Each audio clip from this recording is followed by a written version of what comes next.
I have lived on this roof for 11 years. I know every crack and every stone. I know which corner catches the first light in winter, and which drain fills with rainwater in July, and stays full for 3 days before it finds its own way out. I know the sound this building makes at 4 in the morning when the temperature drops and the old colonial walls contract and groan like a man turning over in his sleep. I know the guards by their footsteps. I know the junior ones by how hard they try to sound important. I know the senior ones by how little they bother. I am a pigeon. I have watched many things from this roof. I have watched ministers arrive in black cars with tinted windows. I have watched those same ministers leave in unmarked vehicles 3 years later, looking at their shoes. I have watched wedding processions pass on the street below. I have watched funerals. I have watched a dog steal a chapel from a sleeping vendor and carry it 2 full blocks before dropping it for no reason whatsoever. I have seen things on this roof that would make a journalist weep and a lawyer retire early. But I have never seen anything like the morning Czarina arrived. It was a Thursday.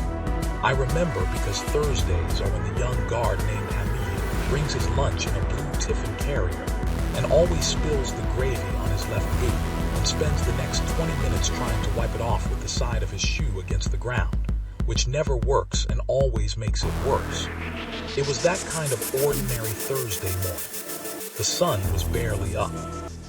The street below was just beginning to fill with the sounds of a city remembering it was alive. The first rickshaws, the first arguments, the first smell of someone's parada from somewhere close enough to make you cruel with hunger. She appeared at the main gate at 6:14 in the morning. I noticed her because she was barefoot. In 11 years, I have never seen a barefoot person approach this gate with the specific kind of posture she had. Most barefoot people who come near the palace gate are moving carefully, watching where they step, slightly apologetic about their own existence in this space. She was not moving carefully. She was walking the way people walk when they have already decided something, and the deciding was the hard part, and everything that comes after is just the doing of it. She was small. I do not mean this as an insult. I mean she was the kind of small that people underestimate immediately and consistently, and then remember forever afterward. She was perhaps 50 years old, perhaps 55. Her hair was gray at the temples and pulled back with a practicality that suggested she had not thought about it this morning, because she had been thinking about other things. She was wearing a white shalwar camis that had been washed so many times it was nearly translucent at the elbows. She was carrying a small cloth bundle in her left hand. The bundle was the size of a large mango. It was tied with a piece of string. The guard at the gate was a man named Rafik. Rafik had been at this gate for 6 years, and in those 6 years had developed a precise and practiced method for dismissing people he considered unimportant. The method involved a very slight turn of the body, not quite facing them, not quite ignoring them, and a single raised hand, palm outward, that somehow communicated simultaneously that he was very busy, that they were very small, and that the conversation was already over before it had begun. He deployed this method on Czarina. She stopped. She looked at his hand. She looked at his face. She looked at the gate. Then she looked past the gate at the side of the palace building, which ran along the left side of the main entrance, and which had, at the far corner, a drain pipe. An old colonial drain pipe, thick and black, bolted to the stone at intervals of roughly 4 feet, running from the ground all the way to the roof parapet. She looked at that drain pipe for approximately 4 seconds. Then she walked toward it. Rafik watched her walk toward it. His raised hand was still in the air. He had not yet processed what was happening, because what was happening was not a category of thing his 6 years at this gate had prepared him for. The category of things he was prepared for included people demanding entry, people arguing about appointments, people trying to deliver packages, people who were lost, people who were drunk, people who were both, and once, memorably, a goat. The category did not include small barefoot women in white camis walking toward the building's drain pipe at 6:15 in the morning with the calm of someone who had made a reservation. She grabbed the pipe with both hands. She climbed it.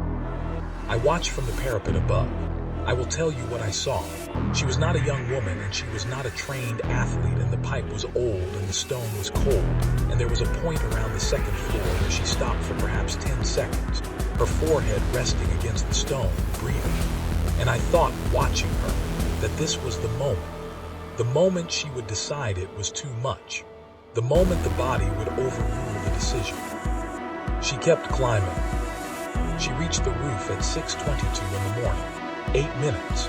She pulled herself over the parapet and stood on the roof of the palace and looked out over the city for a long moment. Then she sat down, cross-legged, near the front edge of the roof where she could be seen from the street below if you looked up at the right angle. She placed the small cloth bundle in her lap. She did not open it. Below, Rafik was still standing with his hand in the air. It took the guards 14 minutes to organize a response. This is not as slow as it sounds. First, Rafik had to accept that what he had seen had actually happened, which took some time. Then he had to tell someone, which required finding words for it, which also took some time. Then there was a small discussion among 3 guards near the gate about who exactly was responsible for drain pipes as a category of security concern. Then Hamid arrived with his blue tiffin carrier, spilled his gravy, and was immediately recruited into the situation before he had even put his lunch down. Hamid was 23 years old. He had been at the palace for 8 months. He was the kind of young man who volunteered for things before fully understanding what the things were, out of a genuine and slightly exhausting eagerness to be useful. He was sent to the roof because he was the youngest, and in the logic of the palace guard, the youngest always went first into situations that nobody wanted to go into. He took the interior stairs. He emerged onto the roof through the access door near the back parapet, blinking in the early morning light, and saw Zarina sitting at the front of the roof, cross-legged, facing the street. Her back was to him. She had not moved. He walked toward her carefully, the way you walk toward a sleeping animal you are not certain about. He stopped a few feet behind her. He said with great official seriousness, "Madam, you cannot be here." She said nothing. He said, "Madam, this is government property. You must come down." She said nothing. He stood there for a moment. He had not been trained for silence as a response. Argument he could handle. Shouting he could handle. Crying occasionally. Silence from a small woman sitting cross-legged on a roof looking at a city was outside his training. He said, "Madam, I am asking you respectfully." She turned her head slightly, not to look at him, just enough to let him know she had heard him and had considered his words and had decided not to be moved by them. Then she turned back to the city. Hamid stood on that roof for 11 more minutes. I watched him. He shifted his weight from foot to foot. He looked back at the access door. He looked at Zarina. He cleared his throat twice. He said, "Madam," one more time, very quietly, almost to himself, like a man reciting something from memory in a language he no longer fully understands. Then he went back down the stairs. He emerged at the gate looking like a man who had been somewhere, that had rearranged something small but important inside him. The senior guard, a thick-necked man named Shaukat, looked at him and said, "Well." Hamid said, "She is still there." Shaukat said, "What did she say?" Hamid said, "Nothing." There was a pause. Shaukat said, "Nothing." Hamid said, "Nothing." Shaukat stared at him for a moment. Then he looked up at the roof. Then he looked back at Hamid. Then he said, with the tone of a man who has decided to be very patient, "Go eat your lunch." Hamid looked down at his boot. The gravy stain was spreading. By 8 o'clock, there were 30 people on the street below looking up. I do not know who the first one was. Someone looked up for some ordinary reason, a bird, a sound. Simple boredom, and saw a woman sitting on the palace roof and stopped. And when a person stops and looks up in a city, other people stop and look up too. It is one of the most reliable facts about human beings. You can test it yourself anytime you like. Stand on a street and look up at nothing. Within 40 seconds, someone will stop beside you and look up also. Within 2 minutes, there will be a crowd, all of them looking up at nothing together, all of them slightly unwilling to be the first to admit there is nothing there. But there was something there. There was Czarina. By 8:30, the crowd was 60 people. By 9 o'clock, it was over 100, and had begun to develop the particular character of crowds that know they are witnessing something historic, but cannot yet name what it is. People were talking to each other in the way strangers talk when they are sharing something. Not the careful, closed-off way of people on a bus, but the open, turn toward each other way of people at a fire, or an accident, or a miracle. A boy of about 12 climbed a lamppost for a better view. His mother shouted at him to come down. He did not come down. A vendor appeared selling cold drinks from a cart. He had not planned to be here. He had been 2 streets away and had followed the crowd. He was now doing excellent business. The guards tried to disperse the crowd at 8:45. Shawkat came out personally and told everyone to move along.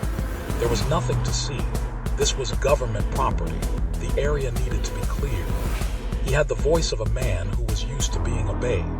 He was used to being obeyed because the people who usually stood near this gate were either petitioners who needed something or passers-by who could be intimidated. This crowd was neither. This crowd had come specifically to see something and was not finished seeing it, and had, in the brief time it had been standing here, developed a collective personality that was distinctly unimpressed by Shawkat. When Shawkat told them to move, they took 1 step back. Then they stopped. Then, slowly, they drifted back to where they had been. Shawkat told them again.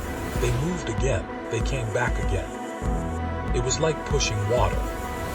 The journalists arrived at 9:15. 3 of them at first, then 5, then a camera crew. Someone had posted something on their phone. The post had been shared. The sharing had been shared. By now, there were people arriving specifically because they had seen a photograph of Czarina sitting on the palace roof and had wanted to come and see the woman in the photograph with their own eyes. The guards were no longer just sweating. The guards were now standing in a cluster near the gate, speaking in low voices, with the specific body language of men who understand that something has changed but have not yet agreed on what. Up on the roof, Czarina sat. She had not moved in 3 hours. Her back was straight. The cloth bundle was still in her lap, still closed. She was not performing stillness. She simply was still, the way a stone in a river is still, not resisting the water, not unaware of it, simply not moved by it. I sat 3 feet from her and watched her breathe. The second removal attempt happened at 9:30. They sent Shawkat himself this time. He went up the interior stairs with the specific stride of a man who considers this beneath him and intends to finish it in under 5 minutes. He emerged onto the roof. He walked to Czarina. He stood over her in the way large uniformed men stand over small sitting people when they want to use the geometry of the situation as an argument. He said, "You will come down now." She said nothing. He said, "I'm not asking, I am telling." She looked up at him. It was the first time she had looked directly at anyone since she had sat down. She looked at him for a long moment. Then she looked back at the city. Shawkat stood there. He was aware, in a way he could not have articulated, that the camera crew below might be able to see the roof from certain angles. He was aware that physically removing a 50-year-old barefoot woman from a seated position in view of cameras was a category of action with a category of consequence he did not want. He was also aware that doing nothing had its own consequence. He was caught between 2 bad options, and the roof was hot, and the crowd below was large, and Czarina was looking at the city as if he were not there. He went back down. He told his commanding officer that the situation required a different approach.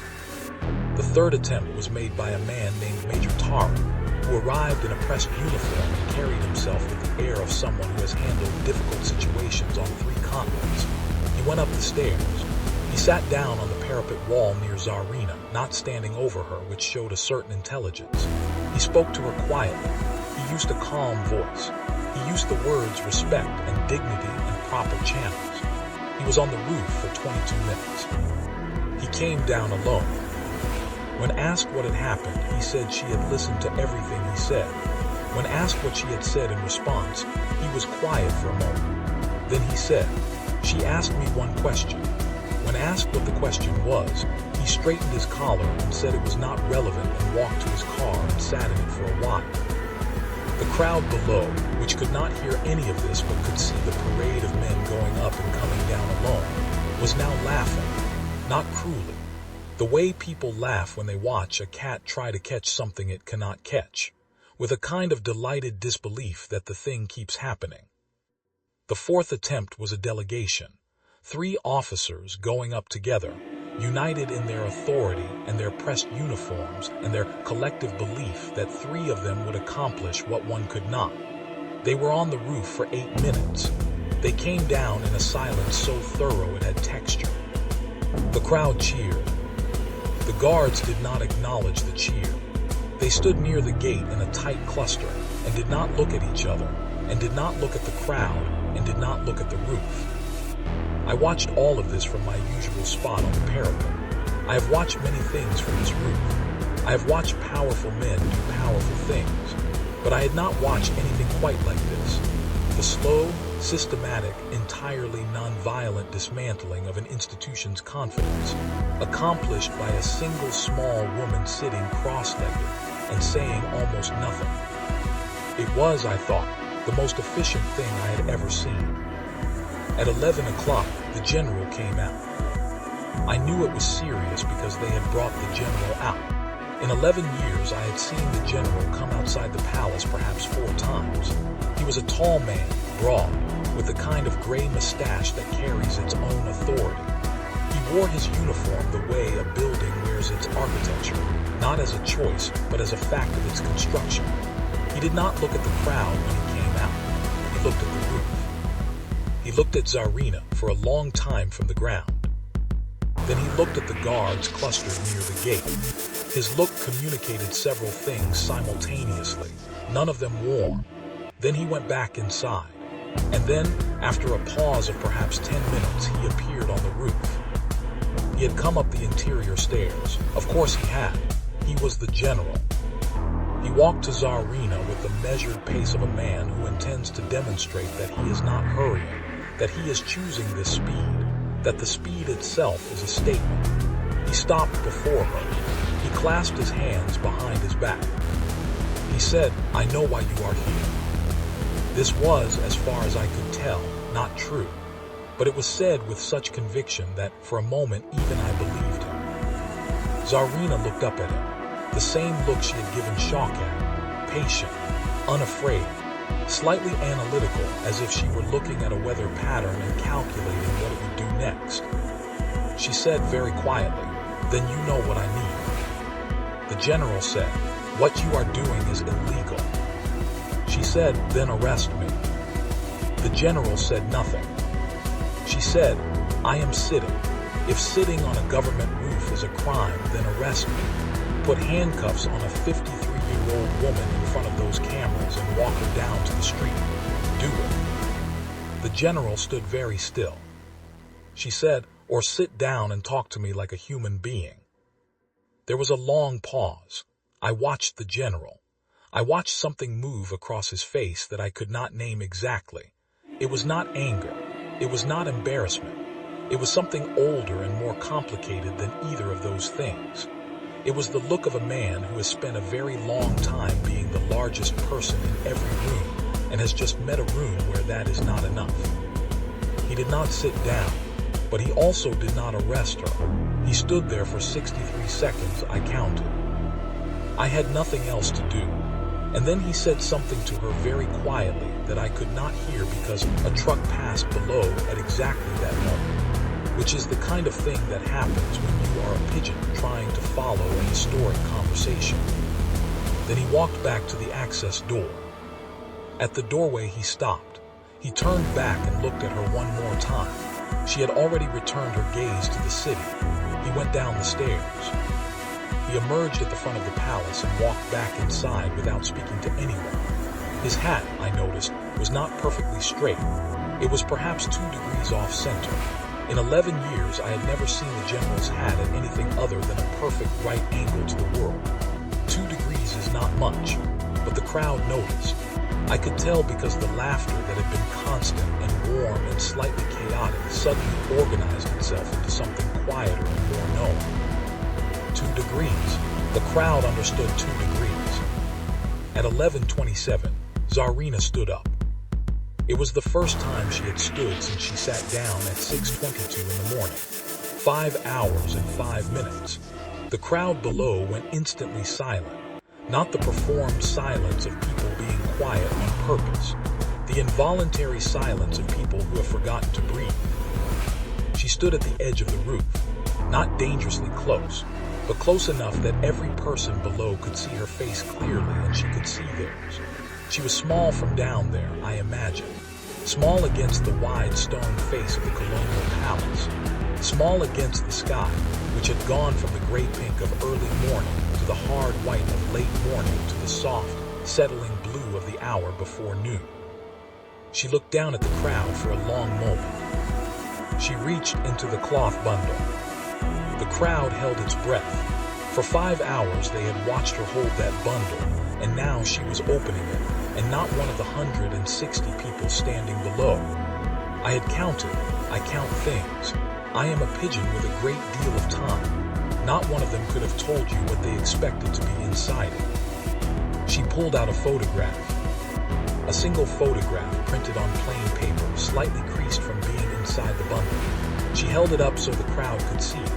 The cameras moved forward. The photograph showed a small house. In front of the house stood a family, a man, a woman, 3 children. The children were young. The youngest was perhaps 2 years old, sitting on the ground in front of the others, squinting at the sun. The woman in the photograph was younger. Her hair was fully black, but her face was the same face. Zarina pointed at the photograph. She pointed at the house in the background. Then she pointed at the palace. She did this slowly, deliberately, the way a teacher points at a blackboard when she wants every student in the room to understand before she moves on. Then she spoke. Her voice, when she finally used it fully, was not the voice I had expected. It was not loud. It was not shaking. It was clear and level and carried to the back of the crowd with no effort at all, the way certain voices do when they have been saving themselves for the right moment. She said, "This house stood 400 meters from where you are standing. My husband built it with 16 years of savings. My children were born in it. 8 months ago, the government acquired the land to extend this palace's boundary wall. We were told we would be compensated. We were told to wait. We waited. We were told to come back. We came back. We were told to fill a form. We filled the form. We were told the form was the wrong form. We filled the correct form. We were told our file was being processed. We were told our file could not be found. We were told to wait again." She paused. Below her, the crowd was so still it looked like a photograph of itself. She said, "I waited 8 months at your doors. Today I decided to wait on your roof instead." That was it. That was the whole speech. 67 words if you count carefully, and I did, because I had 5 hours of practice counting things this morning. 67 words after 5 hours of silence. And those 67 words did what 5 hours of guards and officers and a general had failed to do. They made every person below understand exactly what had happened here and exactly what it meant. The crowd did not cheer immediately. There was a moment, perhaps 4 seconds, where the 67 words were settling into the people who had heard them, finding their places, making room for themselves. And then the cheering began. And it was not the excited, chaotic cheering of a crowd that is entertained. It was the slower, heavier cheering of a crowd that is moved. The kind of cheering that feels like it is coming from somewhere below the chest. I had heard many sounds from this roof in 11 years.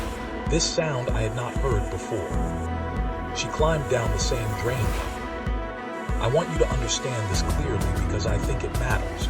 They offered her the interior stairs. Hamid came to the roof access door. Hamid, who had been the first to go up, who had stood behind her saying "Madam" into the silence, and he held the door open and gestured toward the stairs with a courtesy that was real, not performed. She looked at him. She looked at the door. She looked at the drain pipe she had climbed up. She walked to the drain pipe. She climbed down the same way she had climbed up, carefully, without hurrying, stopping once near the second floor to rest her forehead against the stone and breathe. Below her, the crowd watched in absolute silence. Nobody spoke. Nobody moved. The vendor with the cold drink cart stood with his hand on the cart handle and did not move. The boy on the lamppost sat completely still. Even the cameras, which had been moving and adjusting and jostling for angles all morning, went still. Everyone simply watched a 53-year-old barefoot woman climb down a drain pipe, as if it were the most important thing happening in the world, which at that particular moment, for those particular people, it was. She reached the ground at 11:39.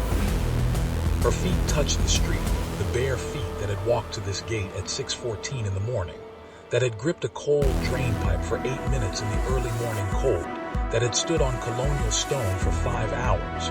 Her feet touched the street and someone in the crowd, I do not know who, began to clap. Not the rapid, loud clapping of applause, the slow, deliberate clapping of deep respect.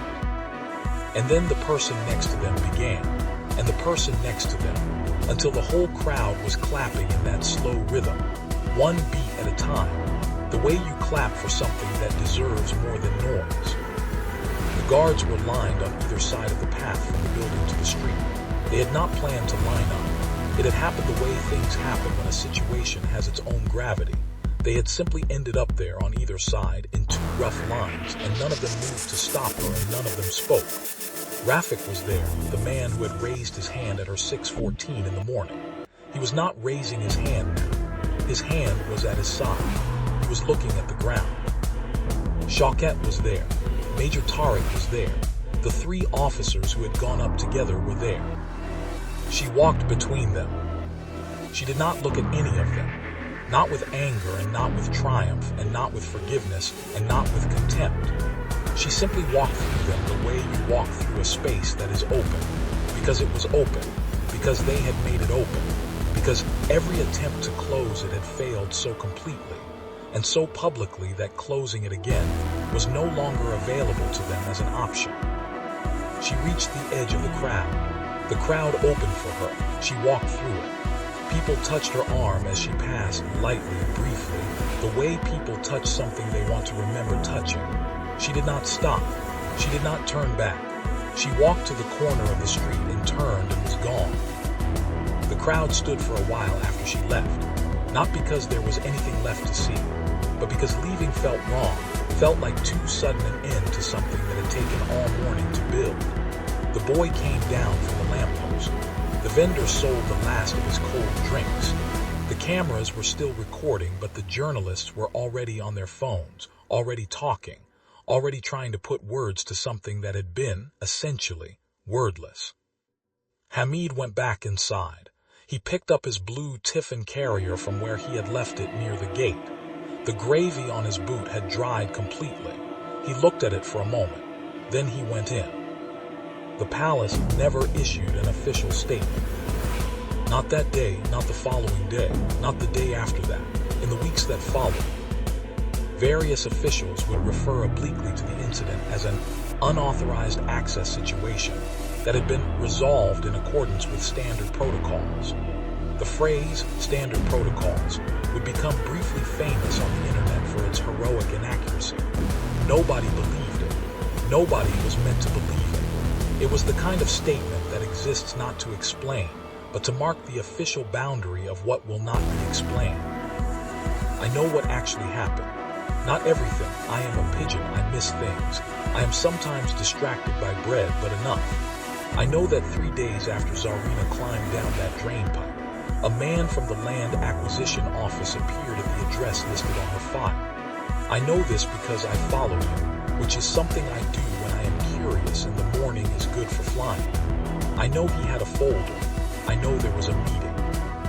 I know the kind of meeting it was because of how the people inside moved. the straight backs, and the folded hands of people who have been made to do something they would not have chosen to do freely. I do not know what Zarina said to him. I was outside the window, and the window was closed, and I was, again, a pigeon. But I know that the file that had been lost was found. I know that the form that had been wrong was accepted. I know that the compensation that had been processing for 8 months was processed in 11 days. 11 days after 8 months.